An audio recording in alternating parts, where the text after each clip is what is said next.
It's episode 502 of the Locked On Texas Rangers podcast. Today, I'm going to break down what the next competitive Rangers team looks like. That's right, what 2024, which I believe is the next time the Rangers will be actively competing for the playoffs. I'm going to break down what that roster will look like, what the lineup will look like, who is going to stay, who is going to be gone, who new is going to be coming in on this episode of Locked On Rangers. Let's get into it.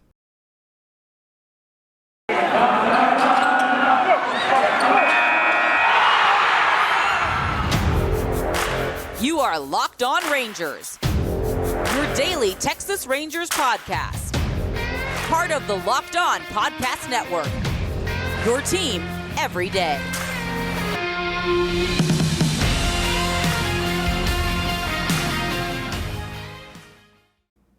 You are Locked On to the Texas Rangers. I'm your host, Brice Paterik, here today at a fun week, the funnest week in free agency history the Rangers have ever had. Made two huge signings, one really big signing and one pretty good signing, two of which are now confirmed and announced and official. I mean, we all knew it was going to happen, but right now they're having the Willy Calhoun press conference as I am recording this. I believe Marcus Semien is there as well doing his press conference. I'll be talking more about that in tomorrow's episode with someone who is paying more attention to that than I am right now. But thank you for making Locked On Rangers your very first listen of the day. If you don't already, go ahead and go follow me on Twitter at Brice Paterik. Follow the show at Locked On Rangers. Go subscribe to our YouTube channel or subscribe wherever the heck you get your podcasts. This has been a fun week to talk about the Rangers, and it's fun to think about the future because that's what free agency is. It's literally thinking about the future when there is a lockout that is coming tonight. And before we can get to the future, we got to talk about what's going on in the present right now. According to Evan Drellich of The Athletic, he tweeted this at 1:57 today on December 1st. God, how did we get to December? But he said the MLBPA has been told negotiations are over for the day. At midnight Eastern, the owners can lock out the players. So as I'm recording this at 3:13, we've got about a little less than 8 hours until the lockout. So that's done. It's happening. And we are due for a lockout. Now, I'll talk a little bit more about what that means next week. There are some actual things that it will affect, some players that it will affect, and some teams that it'll affect, and it'll make news a whole lot slower. Not exactly sure how long it's going to be, but I'll talk about the lockout when the things are locked out, which is going to be next week. I've got a special guest, hopefully on track for tomorrow, and maybe even a Friday episode too. Gave you 6 episodes this week. It's just been so good that, like, why not? Why not?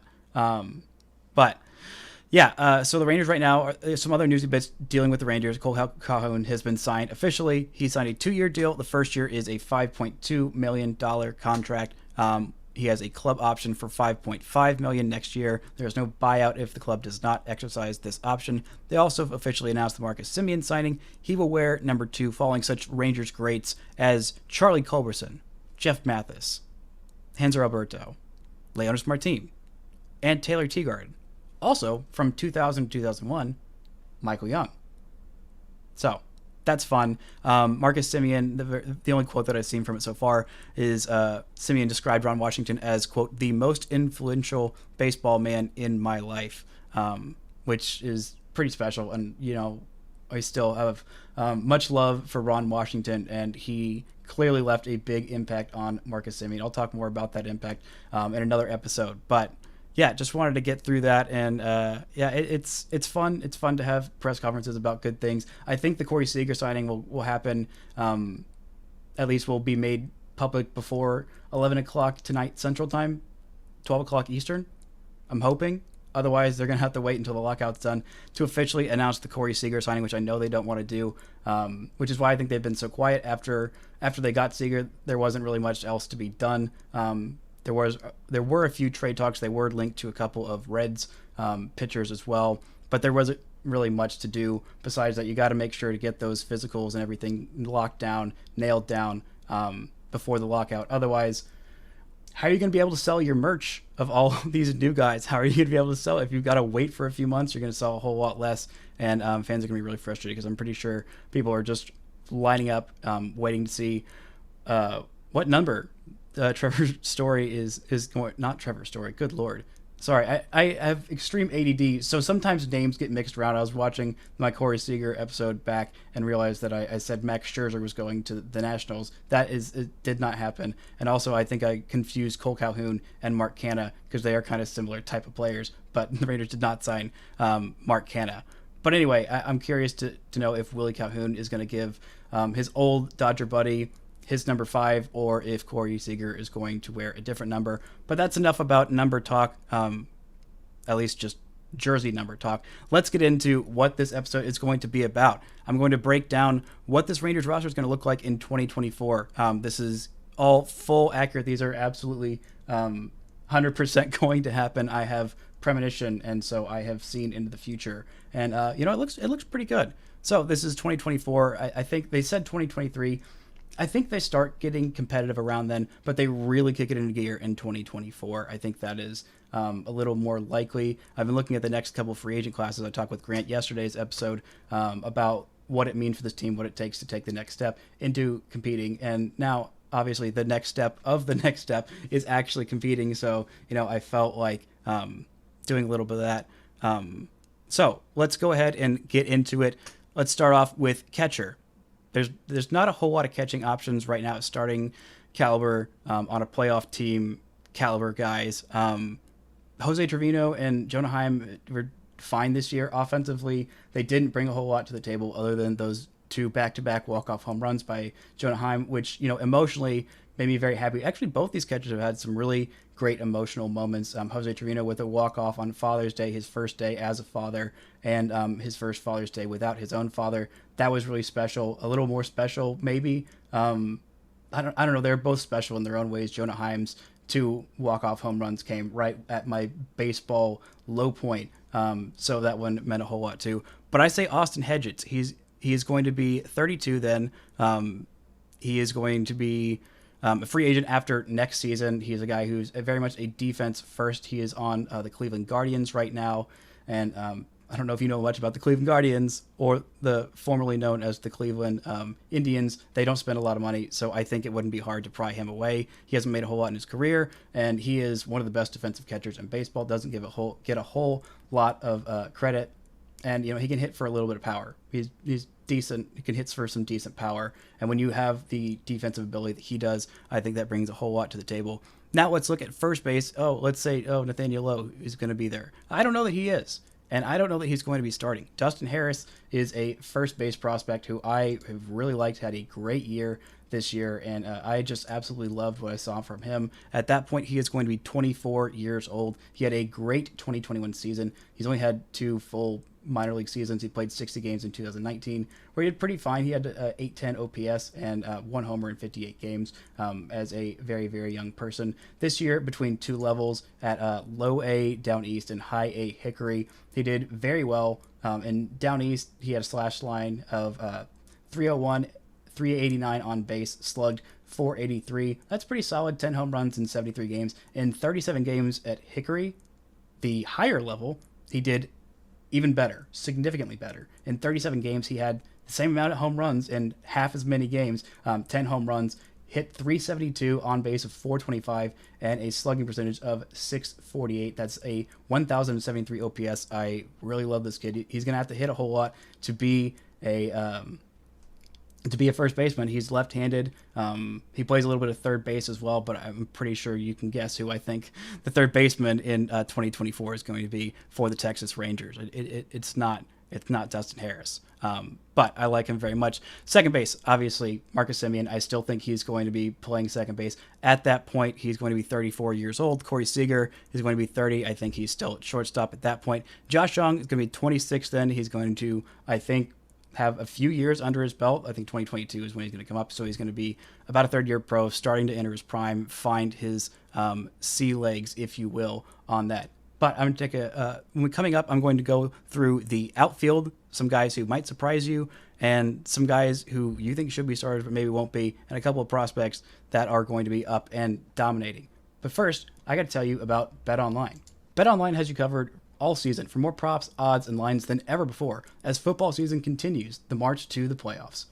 BetOnline remains your number one spot for all the sports action this season. Head to the new updated desktop or mobile website. Sign up today. Receive your 50% welcome bonus on your first deposit. Just use our promo code LOCKEDON to receive your bonus. You can place a bet maybe on futures. Maybe you can bet on the 2024 team to make the playoffs, this 2024 Rangers team. I bet you're not going to get as good of odds if you do that now than if you did, I don't know, a week ago. But I don't know. We'll see. I haven't looked at them particularly, but I might dabble, take a look over the next couple of days. But from football, basketball, NHL, boxing, UFC, right to your favorite Vegas casino games, don't wait to take advantage of all the amazing offers available for the 2021 season. BetOnline is the fastest and easiest way to bet on all of your favorite sports. BetOnline, where the game starts. Now, I left off with Josh Young, a guy who I think is going to be a big part of that Rangers offense that year. He had a great season this year. He's a former Texas Tech player, so I got to see him when he was a freshman. No big deal, but I did say as a freshman I thought this guy was going to be a first-round pick. Proved me very right. Not only a first-round pick, a top 10 pick, I believe number 8 overall to the Texas Rangers, and he has absolutely crushed it. There were questions about his power. He said, yeah, screw you, I got power for days. This year he hit 19 home runs in 78 games across 2 levels. Those 2 levels were Frisco and Round Rock, the 2 hardest places to play, the 2 highest levels. Had an on-base in Frisco of 366. In Round Rock, in 35 games, he had a 436 on-base percentage in 35 games. 135 at-bats. That's not a small sample size. He did very, very well. Also slugged .652 in those 35 Round Rock games, and 9 of his 19 home runs this year came in Round Rock. Yeah, like I said, 19 home runs in 78 games this season. He, I think, would have been up at the end of this season if not for a foot injury.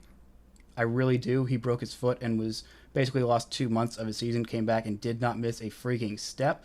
Only hit 2 home runs in his first season in the minor leagues between rookie league and I think it was high A Hickory then. I'm not sure. I'm confused because they're listing it as low A, even though I actually no, it was low A then. Gosh, this changed me so confused. But yeah, he only hit 2 home runs in 4 games that year, back in 2019. Obviously put on some good weight, and I think he always had the ability to hit for power. He's just been a very disciplined hitter. So yeah, I think he's going to be anchoring that lineup right alongside Corey Seager and Marcus Semien. That infield is going to absolutely mash, and I think Dustin Harris will be mashing as well. Now in the outfield, I have 2 thoughts, starting in left field.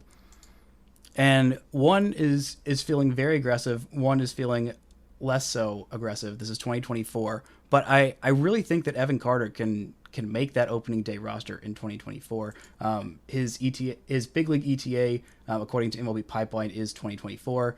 Do they think that he's going to be ready for the very beginning of the season? I don't know. But he had just such an impressive minor league debut in 32 games. I know it's only 32 games, but he just did so well as an 18-year-old in low A down east. 106 at-bats, had a 438 on base, 8 doubles, 1 triple, 2 home runs, more walks than strikeouts, significantly more walks than strikeouts, I might add. He had 34 walks and 28 strikeouts. Now the batting average was 236, but the on base 438. I think he could have brought that batting average up. I don't know if his on base would have stayed around 440 for the entire season, but if it did, he wouldn't have spent the entire season at Down East. But again, a back injury limited him to those 32 games. And I can't wait to see more from him. I think the sky is the limit on this kid. He is one of the few position players in the lower levels that I think has just the highest star potential. Maybe Maximo Acosta is right up there with him, but I think this guy is going to be an absolute stud. Maybe Luis Angel Acuna too has some potential for stardom. I'm not exactly sure, but Evan Carter I think is absolutely destined for stardom. So, but if maybe that's too aggressive, if that's too aggressive, then I'll give you another option. I'll give you another option that is going to be. I was about to say Aaron Carter. That's not true. Aaron Zavala. You can combine Aaron Zavala and Evan Carter. You get Aaron Carter. But Zavala was the Rangers' second-round pick. Had a very tumultuous start to his career in that he had a health scare that they thought he was never going to play baseball again, was going to have trouble walking. Turns out they got some second opinions. and he's going to be okay. Signed for basically half of his slot value because they didn't know all these things at that time, and that was kind of a good faith arrangement for the Rangers to make with him. And he has done very well so far in the short time he has been up at the minor league level. And I really like this kid. He can hit and play all three outfield positions. I don't know if he's going to continue to play all three outfield positions, but 22 games, 419 on base, 400 slugging. Yeah, sky's the limit. This kid can hit. I think he might be a more solid bet to be the everyday left fielder in 2024. Now in center field, I keep getting hate for being high on this kid, but I will not stop being high on this kid, Leody Taveras. Yeah, there's a reason he's been a top prospect for years. He has a lot of potential. I know this year was rough. I know it was rough at the big league level. He did well in AAA. He had 18 home runs, and that is something that is not what we thought he could do. We didn't think he had a lot of power, or at least I didn't specifically. But he's still young. He's still so young, and people undervalue how important and how valuable center field defense can be.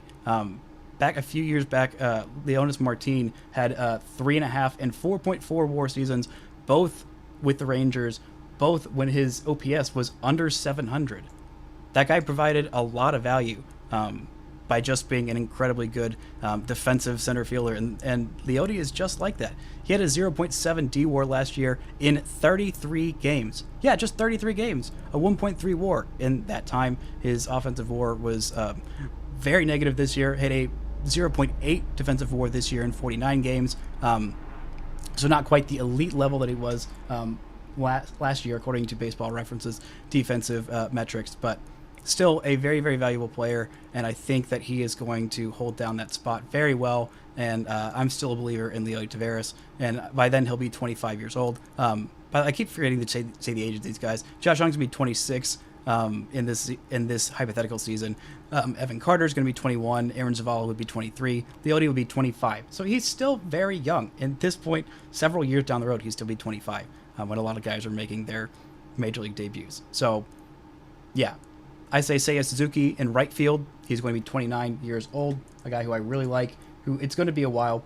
Basically, you have 30 days from when the player is posted to, that's about what Evan Grant of the Dallas Morning News said. That's about usually what it takes.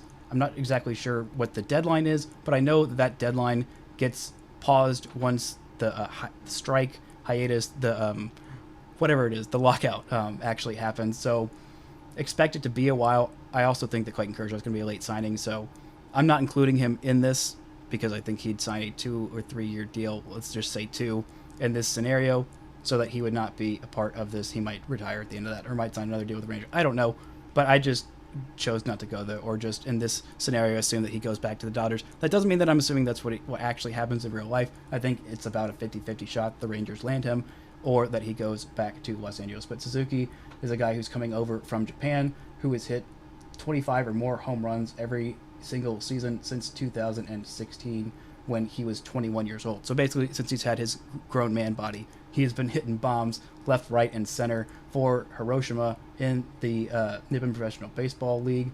He has been crushing it. He bats right-handed. He's listed at 5'11", 182 pounds, has won a Gold Glove, and I think would be a great addition. Fits the timeline very well for the Rangers. He is going to be 27 next season, so I think he fits the Rangers best of the remaining outfield options. I don't think Giannis is a real option because he's going to get a lot of money from someone who is ready to win now, and I'm not sure the Rangers are quite there yet unless they make some of those trades that they've been talking about for some pitchers. But one last hitter, Willy Calhoun, 29 years old at that point. And I know he hasn't done well, and he has been banged up and just bad luck left, right, and center for this guy.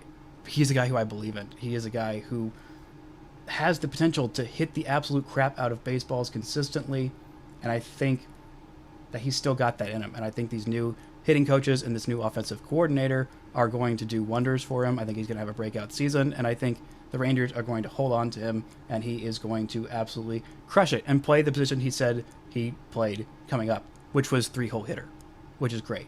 Now, I'm going to take a quick break and come back and look quickly at the bench from the starting rotation as well. First, this word from our sponsors. So let's get to the bench roles, the very fun, the ones that are most important. At this point, the Rangers are, I'm going to say, we're going with a 26-man roster for this assignment, assuming that the next collective bargaining agreement doesn't make the roster constriction go back down to 25 during the regular season. I don't think they're going to. Maybe they even expand it one, but I went with what we got, 26. So let's look at the bench really quickly. Adolis Garcia will be 30 at that point.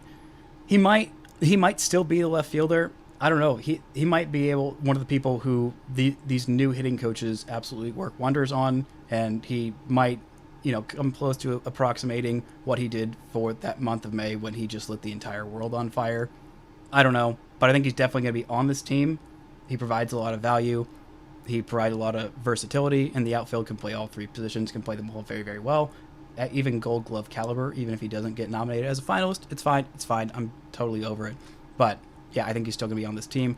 Ezekiel Duran is a guy who the Rangers got in the Joey Gallo trade. Absolutely killed it at the Arizona Fall League this year. 2021 was really solid for him in HV. Oh, no, that was that was his stats for with the Yankees. He did very well, had a 374 on base, a slugging percentage of 533, and absolutely crushed it in the Arizona Fall League. Was named a Fall Star, plays second base and shortstop, could provide some versatility there. Giving both Semien and Seager days off their feet to DH or play a different position. I think he provides a lot of value there. Another guy who I think is going to be on the Rangers roster at that point, who, speaking of versatility, this guy's got a lot of versatility, listed as an outfielder / second baseman. Trevor Halver, who finished the season with Hickory Crawdads. I believe he was part of the Joey Gallo trade as well. I could be wrong on that one, listed as playing for Tampa Bay. So yeah, a pretty solid season with Hickory, 33 games there, 357 on base, slugged .426, provides some positional versatility, is fine, would be fine. Then Jose Trevino as the backup catcher would be 31 at that point. Trevino's a guy who I absolutely love, and I think is going to stick around on this team as long as he wants to, because the Rangers love him, Rangers pitchers love him, everybody loves him, I love him too. He's got local ties, he is a Texan, and I think it'd be smart. It doesn't really matter all that much who your backup catcher is if they provide the defensive value that he does, even if his bat isn't super duper at this point. That's fine. That's totally fine. Now, let's look at the pitchers as we close this out. The starting rotation in 2024. I say Jack Leiter, age 23. Yeah, I say he's going to be the Rangers' #1 starter. Yeah, I feel that confidently about this kid.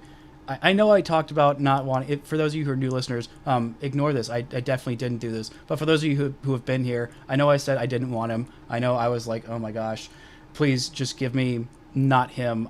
Of the top guys, I don't want him. That is not a Jack Leiter thing. That is I have been burned by pitching prospects before. I'm just saying there's no such thing as pitching prospects, because their arms fall off and they're very finicky, and sometimes their elbows get misplaced and their shoulders get lost in a shipping container for some reason. And the last time the Rangers picked in the top 5, they picked a guy who was a pitcher, and it did not work out at all. So that was more about that than Jack Leiter. Sorry, Jack Leiter, if you listen to those and your feelings were hurt. I didn't mean it. I didn't mean it at all. So that kid is going to be 23 years old. I think he makes the big leagues. Maybe at the end of next season, he'll definitely be established in the big leagues, I think, by some point in 2023. Not next season, sorry. I'm thinking of 2023, the season before this. So I think he's going to be an established starter, at least have 100 innings or so under his belt, not be a rookie at this point. John Gray is going to be 32 at this point. I think he's the #2 on this staff in 3 seasons from now. Yeah, 3 years from now. 2.5 years from now. I don't know. Math is hard, okay? John Gray is going to be 32. He's going to be wheeling and dealing. I feel really good about him being the #2.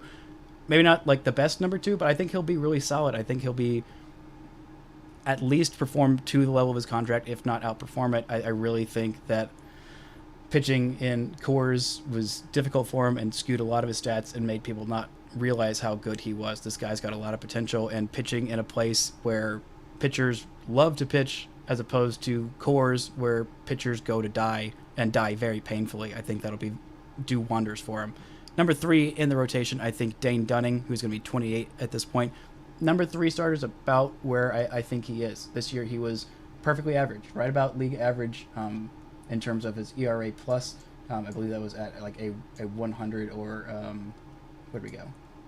As soon as I pull out this table, it starts being screwy. Where do we go? 97 as opposed to where 100 is league average in ERA plus. And of course, as soon as I pull it back, it starts acting like I want it to. But yeah, about league average, very consistent. Not a whole lot of poop hitting the fan starts. When you have really great starts and poop hitting the fan starts, about 50-50, that means you're a number 4 starter. But he doesn't do that. He is consistent. You know exactly what you're getting from him, and letting him eat a little bit more next year when he's not coming off a season where he had that was shortened, or the season before where he had arm injuries that limited his time. So I think they'll actually let him eat next year and go full tilt. Number 4 in this rotation, Kole. If Kole is the number 4 in your rotation, you have a very good rotation. He is probably going to be up at some point next year. I don't know about the start of the year. I think he's going to have to go in AAA and pitch well there, because he did dominate a bunch of, quite frankly, a little bit doo-doo AA hitters this year. That's not to poo-poo that he did not do good. He did do real good. He did real good at baseball. 78 innings, 97 strikeouts in 19 starts, and a 2.31 ERA at Frisco this year was fine. 2 starts for 8 innings, so yeah, they really kind of shut him down at the end. In AAA Round Rock, that was all he did at that point. 10 strikeouts, 5 walks in 8 innings, tiny sample size. So what are you going to do with it? 3.38 ERA. Fine. He needs more time at AAA. He needs to face more advanced hitters, and there's no need to rush him, because this team is not going to win the AL West next year. Sorry to break your hearts. I just don't think they're going to do it next year. If they're wrong, please, play this back and tell me how stupid I am, and I will laugh at my own stupidity, because it will be well-deserved at that point. Now, number 5 in this rotation, we got Spencer Howard, 25 years old, the only return in the Kyle Gibson trade. I don't know. I feel optimistic about this guy. I think they're going to run him out there every 5th day this year, and I think maybe combine him with Kolby Allard, because Kolby Allard's not a starter. But I think Longman / number 2 have a right-left combination every 5th day. He needs to lengthen himself out. He needs to get used to pitching every 5th day. He needs to get used to having a big workload, which he hasn't done. They could not decide whether he was a starter or a very effective multi-inning reliever in Philadelphia. So there he goes, from formerly top 100, top 50, pretty much universally prospect in all of baseball, not just their system, to the Texas Rangers in a trade.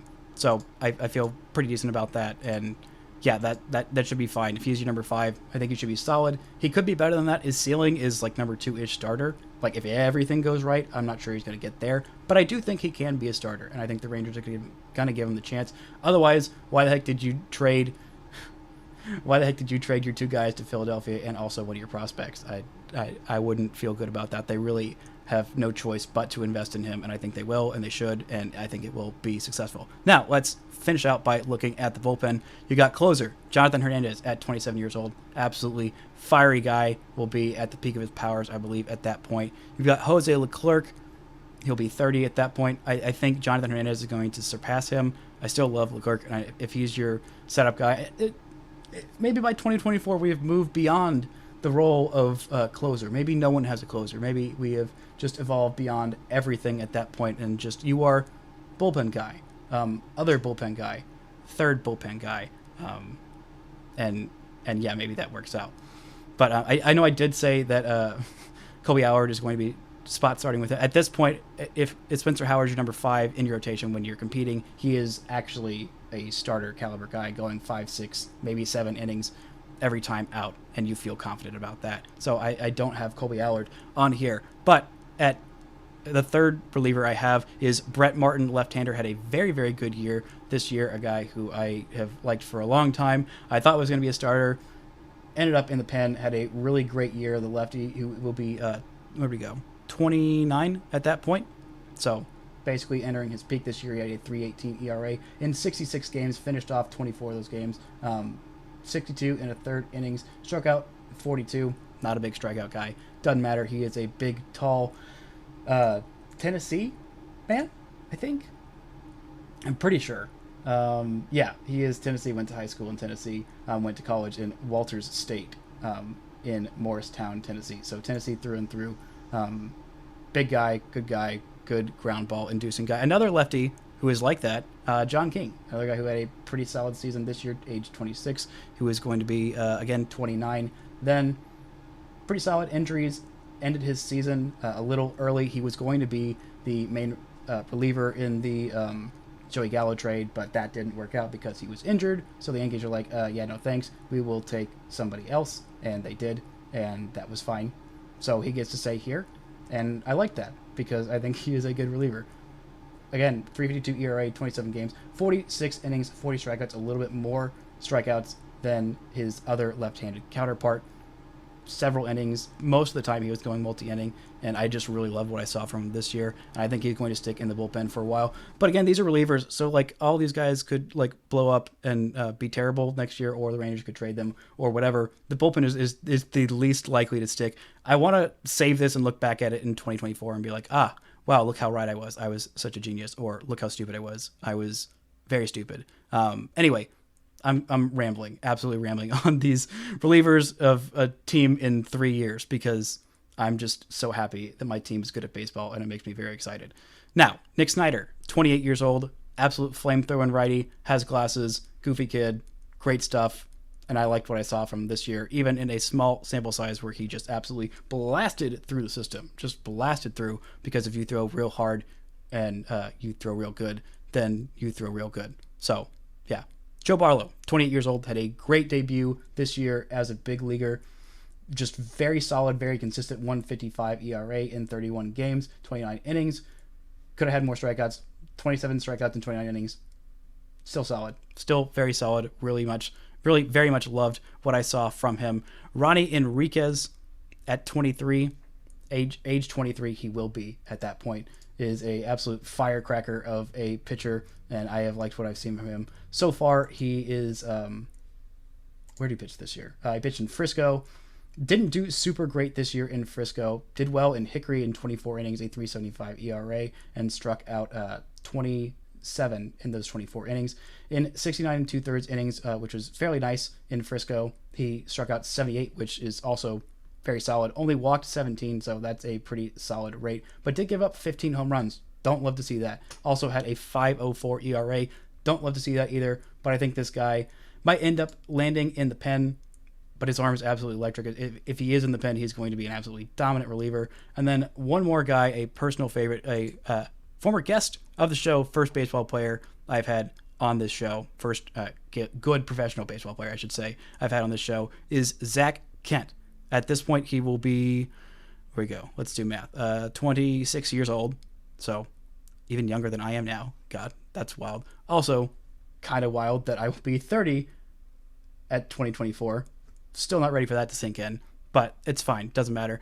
Kent had a great season this year. Not so great in Frisco, but in Hickory, he absolutely broke out. Was not on any top prospect list, anybody's top prospect list. Still isn't on the top 30 prospect list on baseball, MLB.com, MLB Pipeline, but is a guy who goes slider first and kind of pitches in a funky way. I just really like the way he thinks about the game. I like the way that he talks about the game, and I like the way he throws baseballs real good. He had 60 innings in Hickory this year, had a 2.83 ERA, and struck out, where'd we go? Of course, this is not behaving when I need it to. Why would it? Why would you, Baseball Reference? All the many times I have clicked on your links and you betray me like this. 78 strikeouts in 60 1/3 innings. Only walked 15, only allowed 5 home runs. Out of the Virginia Military Institute, a guy who should be on your radar. Also, if you haven't listened to that podcast, please go back and listen to that podcast. I really feel very good about that one. It doesn't have this new fancy mic or this new fancy interface, whatever it's called, but it'll get the job done. Now that's 26. We've done it.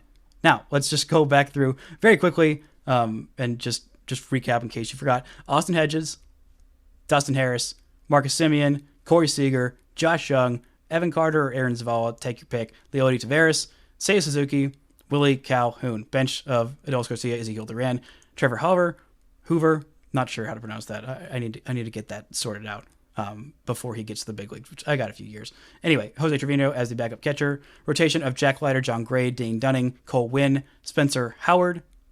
Maybe I should have thrown a lefty in there in hindsight. I don't know.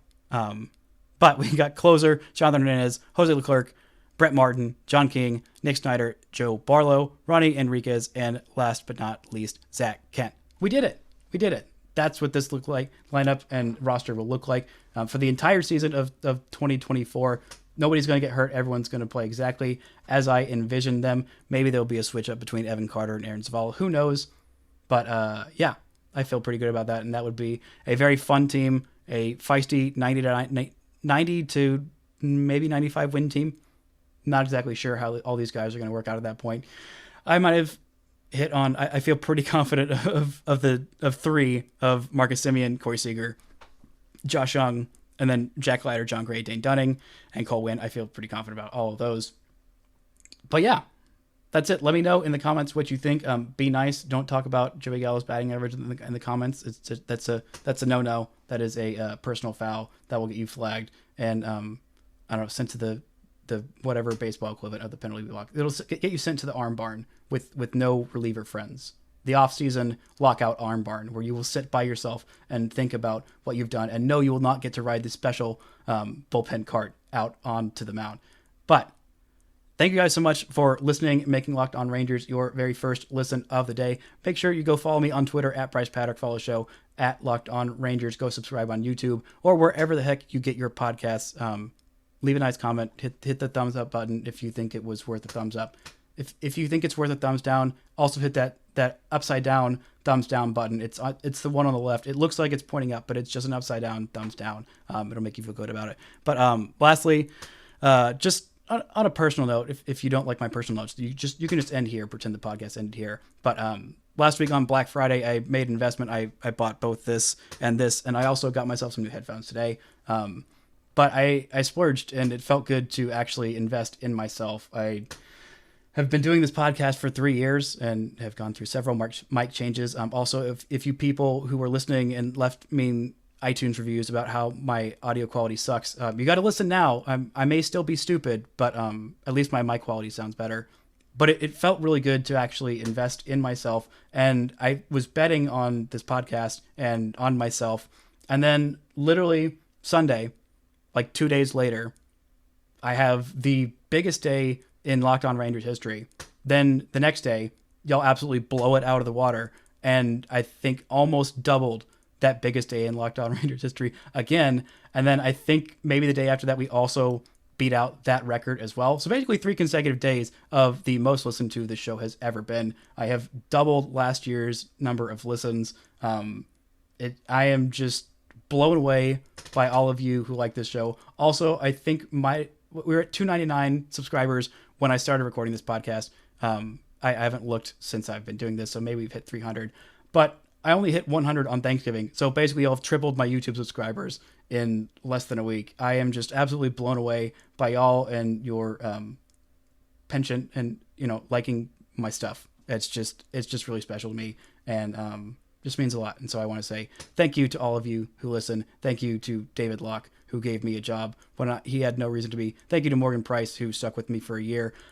Thank you to my various channel coordinators, Sean Woodley and Jeff Carr, for saying that I did good work, even during the 2 worst seasons that this team has ever had. And now it's looking like we had to go through all that garbage to get through to a fun new season where the Rangers are actually very good at baseball. If you're a new listener, welcome in. Glad to have you. There's no shame in not watching the Texas Rangers in the last 2 years. If you're getting on board now or getting back on board, we are happy to have you on this bandwagon. This bandwagon is going full speed to Fun Town next year. I know it's going to take a slight pit stop at Lockout Station, but after that, full speed. Even us, we're still going to be going full speed. There's no lockout for Locked On Rangers. We're still going to be podcasting as much as we podcast. But anyway, thank you for indulging me my narcissistic rant, and thank you for clicking like and clicking watch and listening and whatever you do to consume this podcast. It really means the whole entire world to me. So Thank you guys so much. And until next time, don't forget to enjoy baseball.